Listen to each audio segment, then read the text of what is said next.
ఇదే చంద్రబాబు నాయుడు గారికి చెప్తా ఉన్నా, ఇదే పోలీసులకు చెప్తా ఉన్నా. పోలీసులు ఎవరైతే చంద్రబాబు నాయుడు గారిని మెప్పు కోసం, ఎవరైతే పోలీసులు చంద్రబాబు నాయుడు గారి మెప్పు కోసం ఎవరైతే వాళ్ళ టోపీ మీద ఉన్న సింహాలకు సెల్యూట్ చేయకుండా చంద్రబాబు నాయుడు గారికి వాచ్మెన్ల కింద పనిచేస్తా ఉన్న ఆ ప్రతి పోలీస్ అధికారికి చెప్తా ఉన్నా, ఎల్లకాలం చంద్రబాబు నాయుడు గారి పరిపాలన సాగదు. చంద్రబాబు నాయుడు గారి పరిపాలన త్వరలోనే వస్తుంది. ప్రతి పోలీస్ అధికారికి కూడా చెప్తా ఉన్నా, మీ బట్టలు తీస్తామని చెప్పి ప్రతి పోలీస్ అధికారికి మీ యూనిఫామ్ తీస్తాం, చట్టం మిమ్మల్ని నిలబెడతాం, దోషులుగా మిమ్మల్ని నిలబెట్టి మీ యూనిఫామ్ తీయించి మీకు ఉద్యోగాలు లేకుండా చేస్తామని కూడా ఈ సందర్భంగా ఇప్పటికైనా చెప్తా ఉన్నా. ప్రతి పోలీస్ అధికారిలో కూడా మార్పు తెచ్చుకోండి.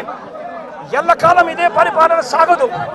మీరు చేసిన ప్రతి పనికి కూడా వడ్డీతో సహా లెక్కేసి మిమ్మల్ని దోషులుగా నిలబెట్టి మీతో కక్కిచ్చే కార్యక్రమం ఖచ్చితంగా చేస్తామని చెప్పి కూడా ఈ సందర్భంగా ప్రతి పోలీస్ అధికారికి కూడా చెప్తా ఉన్నాం.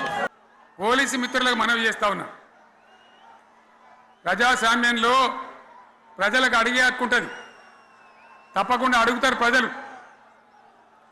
ఈ అడిగే హక్కును సోషల్ మీడియాలో బీఆర్ఎస్కు సోషల్ మీడియా వారియర్స్ ఉన్నారు.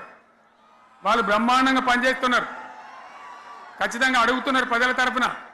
ఇంత అన్యాయం జరుగుతుంటే చూడలేక సోషల్ మీడియాలో పనిచేసే తెలంగాణ బిడ్డలు ఇది ఏమన్యాయమే ఎట్లా అని చెప్పి ప్రభుత్వాన్ని ప్రశ్నిస్తూ ఉన్నారు, ప్రజలకు మద్దతుగా నిలబడతా ఉన్నారు. వాళ్ళ మీద కేసులు, వాళ్ళని పట్టుకపోవడు.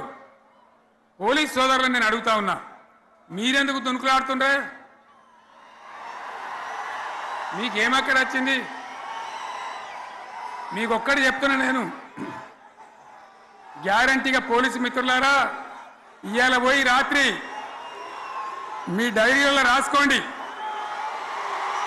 మీ డైరీలలో రాసి పెట్టుకోండి. 100కు 100% ఇలా తెలంగాణ చెలరేగిన పరిస్థితికి మళ్ళా వచ్చేది బీఆర్ఎస్ గవర్నమెంటే. అది ఎవరు కూడా ఆపలేడు. అది ఎవరి తరం కాదు, ఎవరి వశం కాదు. మీకు తెలియదా? మీరు పోలీసు ఉద్యోగాలు చేస్తున్నారు, మీరు చదువుకోలేదా?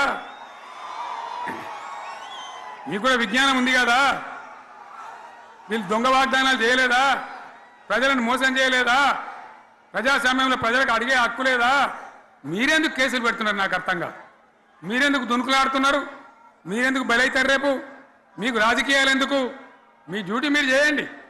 మేము బీఆర్ఎస్ ఎప్పుడు శాసనాన్ని ఉల్లంఘించాం, చట్టాలను ఉల్లంఘించాం. అయినా నేను ఒక్క మాట మళ్ళీ చెప్తా ఉన్నా, మీకు ఆల్రెడీ చెప్తా ఉన్నారు పార్టీ నుంచి, ఎక్కడ ఎవరిని మీ మీద అన్యాయం కేసులు పెట్టినా మన టీఆర్ఎస్ లీగల్ సెల్ వీరులు ఉన్నారు, మీరు భయపడే అవసరం లేదు. న్యాయస్థానాలని అక్కడ పోరాటం చేద్దాం. మీకు అండగా కేసీఆర్ ఉంటాడు, బీఆర్ఎస్ ఉంటుంది, అందరం ఉంటాం.